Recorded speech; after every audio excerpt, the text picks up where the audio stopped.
বাংলাদেশে গুজব কোন লেভেলে চলতেছে দেখুন আপনারা। প্রথমে ভিডিওটা আপনারা একটু দেখুন, তারপর আমি বলতেছি।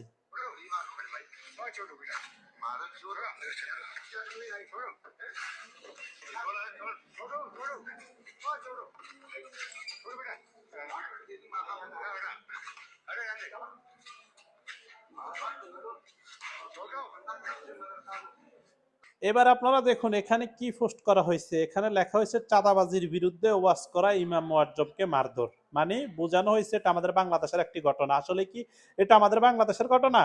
এইটা আজকে আমি দেখলাম ইন্ডিয়ান একটা পেজ থেকে পোস্ট করা হয়েছে যে ইন্ডিয়ায় যে কোনো একটা কিছু নিয়ে বিতর্ক করাতে এই ছেলেটা কিছু মুসলমান ভাইদেরকে মারধর করছে।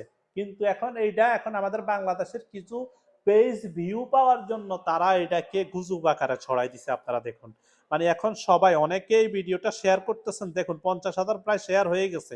এখন অনেকেই মনে করতেছে যে এইটা চাঁদাবাজির কারণে একটা ছেলে ওনাদেরকে মারতেছে। আসলে কি এটা চাঁদাবাজি? না, এটা কোনো চাঁদাবাজি না। এটা সম্পূর্ণ একটা ইন্ডিয়ার ঘটনা, ভারতের ঘটনা। এটাকে এখন আমাদের বাংলাদেশের চাঁদাবাজির নামে চালাই দিতেছে কিছু ভণ্ড, কিছু আপনার নামদারি কিছু কন্টেন্ট ক্রিয়েটর, যারা ভিউ পাওয়ার জন্য এগুলি করতেছে।